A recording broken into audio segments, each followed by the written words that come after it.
Guy woke up this morning and started to wonder what he was doing, because you know, he put a bone stock 318 in this truck, and I put a muffler on it so it was quieter.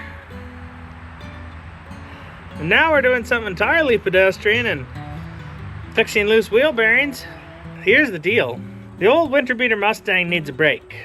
It just needs a few weeks off from daily driver duty. And like sooner than later, preferably.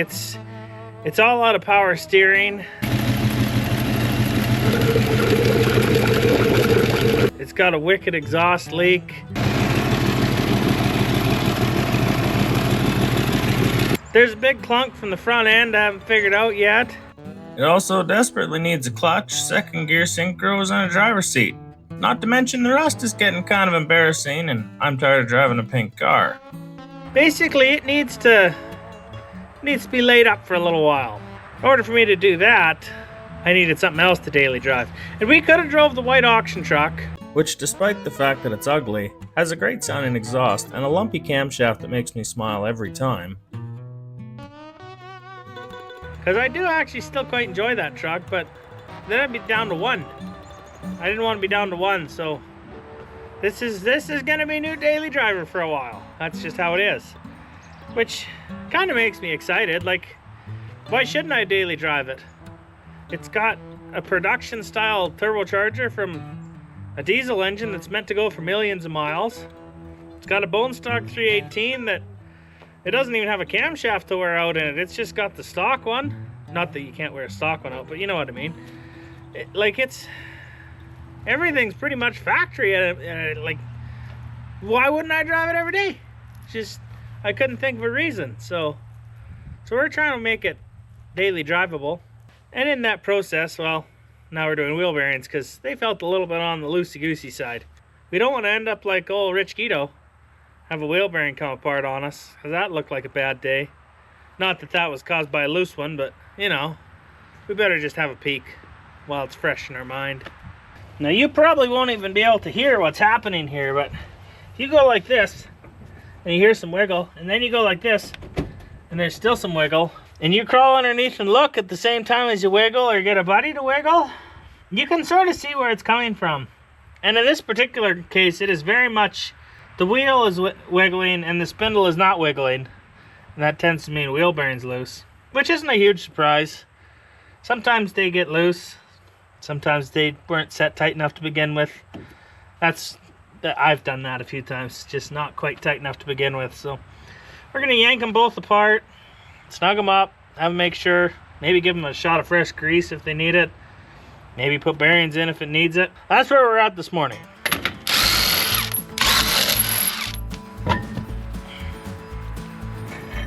Now, if you're wondering why I've got one of these on there, it's hand in hand with this, which is a little bit of scraping there and a little bit of scraping there.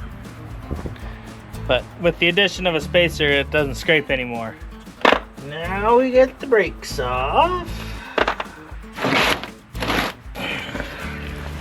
Oh, I've miscalculated where the sun will be. This is horrible.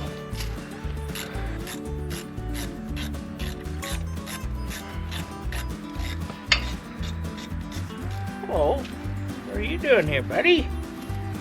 You're a good boy. Come here. Come look at the camera. Everybody can see you. Come here. Everybody wants to see you. That's a good boy. You having a good day? What are you doing today? Pins are pulled back. Come on out. Come on. Out you go. There we go. Okay. Now you can hear it. You can't see it, but now you can hear it. Oh, hello. How are you? You having a good day? You having a good day? You little bear? You want everyone to see you? Luna. Hey. Nice day, hey?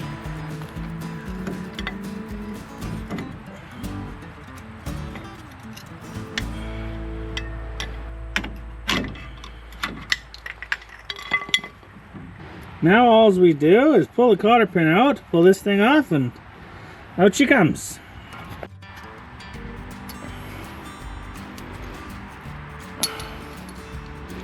Yeah, that's pretty loose, even for a guy like me.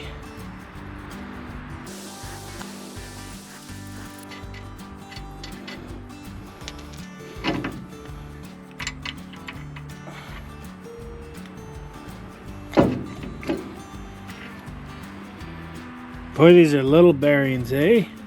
Aren't those cute?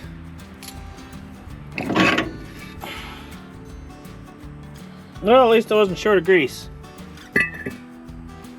Well, the bearings look fine from what I can see of them. I didn't pull the rear one because then I'd wreck the seal and have to go buy a seal, and I don't feel like doing that. So we're gonna repack the front one. We'll needle grease the rear one so that it's got fresh grease in it as well, and back together she goes. Now this part of the job, I'm gonna say it's my favorite, but I haven't learned a better way to do it, so we just keep doing it like this. Is that you? Hey, come back here. Come say hi to me. Push it in until all the old grease starts coming out and the new grease is in there, and you work your way around just like it's 1945. That might not be the best year to choose, actually. There's other things going on in that year that was more important than changing wheel bearings. Like, I really should be doing it this way with the back ones too, or the inner ones, or whatever you want to call them. The reality is there's nothing really wrong with the grease that's in here. I just like doing the outer ones because they're tiny and they wear out faster. But if they're not wore out yet, and they're the little ones that have to do all the work, probably the inner ones are fine. At least that's the logic we're using.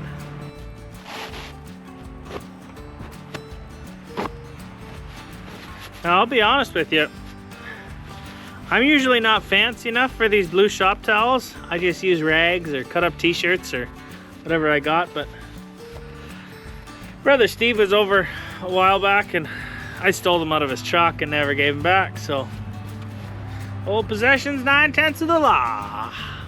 Now you go back on there like that. You go back in there like this. Some people probably clean the rotor up while it's off. That sure would be a good idea. I'm not gonna do it, but it sure would be a good idea to make this all nice while I'm here. Well, with the nut snugged up all the way and then backed off and then finger tightened with a good grip, it's done. We put the little thing back on and the cotter pin, and now this. And that's like basically all there is to it. Wheel bearings are back together. Now we need to winterize it a little further. And that is, we got to put coolant in it, because right now it's just straight water. And that's fine in the warm weather, but we're in Alberta. It don't stay warm forever around here.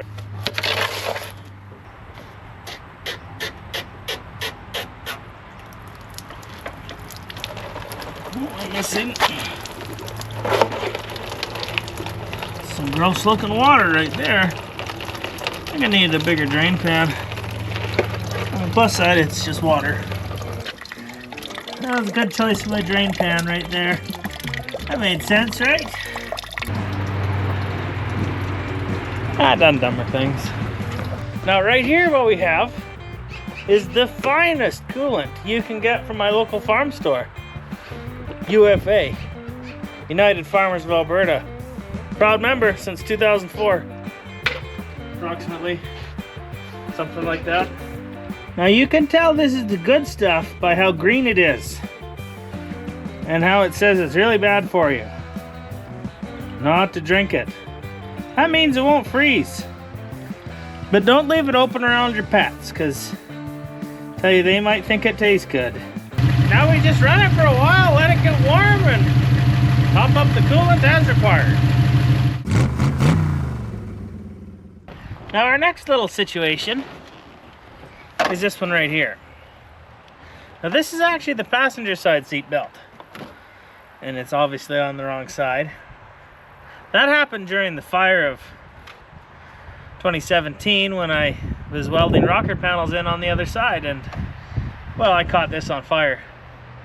Actually, I caught this side on fire, and then I stole that one and put it over here, and then I just didn't have a passenger belt. And then that was okay because I still had my seat belt and the middle seat belt still worked. But then at the last bracket race we went to with this thing, I'd locked myself in. I couldn't get the seat belt to release, so I stole the passenger side connector and moved it around, and well, now there's just that seat belt. And if we're honest, like, it's not too bad, but the middle buckle part is, well, let me show you. And if we're honest, like, it's seen better days. So we ordered some seat belts off Scamazon, which I have serious doubts they will fit, but we're gonna try. We'll just see what happens. All right, let's see what we got here, eh? We've got a box. We know that. We'll see what Amazon did for us today.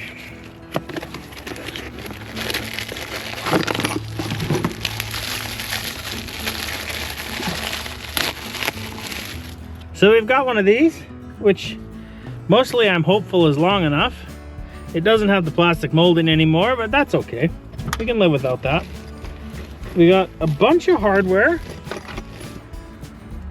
that is fine thread, but they didn't even bother to stamp what grade it was, so you can probably be sure we're not going to use any of that. Also, we have all our old hardware, so hopefully we can use it instead. What do we got here?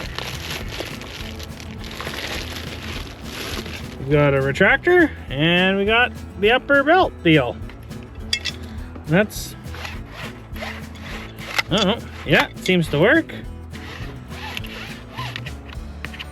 Has to be mounted this way, it looks like. Otherwise it latches. Whoops. Put that back the way it was. The way it was. Maybe.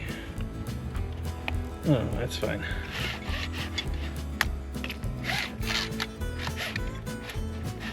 Okay, let's see if it fits. We have a problem. The original seat belt mounted down here on the floor like this, and it had a 90 bracket and came up. This seat belt has no 90 bracket, which would mean it would sit like that. And you'd think that'd be okay, except a seat belt is only meant to retract properly one direction, and it isn't 90 degrees.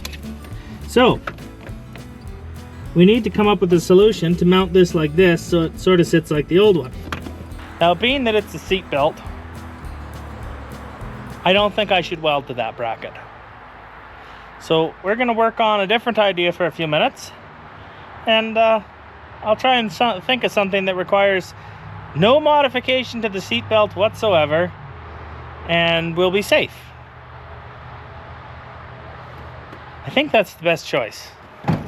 Well, probably the best choice would have been seat belts that fit, but you know, the internet said they would fit and they don't, so who's surprised? Nobody. Nobody's surprised.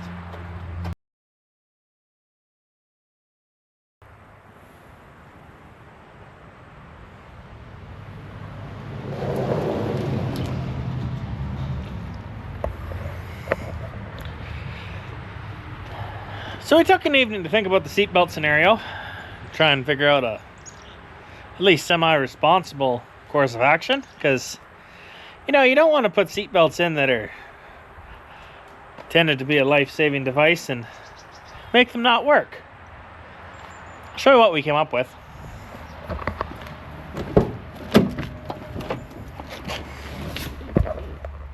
Now, it's not exactly a complicated solution, and it's, if we're honest, a little bit crude, but it's a piece of square tubing with some holes in it. This is now lined up nice and square with this one, and it all works properly. Now, the material I used is significantly heavier than the material the seatbelt's made out of, so I don't really have to worry about that. And by using a piece of square tubing, it should never collapse. It's actually more heavy duty even than the factory one, so I think we're okay as far as that goes. Now, on a legality note, Yeah, probably not. We're probably not allowed to do that. But I don't see a solution around it other than, you know, the appropriate seatbelts, which in retrospect, I probably should have just got the appropriate seatbelts. But, you know, we didn't. So that's just the way she is. Now, the other thing we've done to keep the seatbelt up is we put this in. This is actually like a plastic bag holder or closer or clasp or whatever you want to call it. It's meant for sealing off a bread bag, essentially, but it holds the seatbelt up nicely, which is better than it falling down there and having to dig for it every time. So that's what we did. We'll order the right buttons eventually, but right now that was a very low-cost option because I stole them from my wife's kitchen. But other than that, we're a little bit closer to this being a daily driver streetcar, which is pretty ideal. Now, as far as things that we need to carry on doing, I want to make a hood scoop. Because if we're driving this in the winter, and this is like snowy land, this exposedness is less than ideal. But I think that will be another day. And this, for now, well, we're going to take it and go give it a wash and just try and enjoy the truck on this fine sunny day while we still have them. We'll see y'all next time. Thanks for watching and subscribing. Don't drive boring cars. Bye.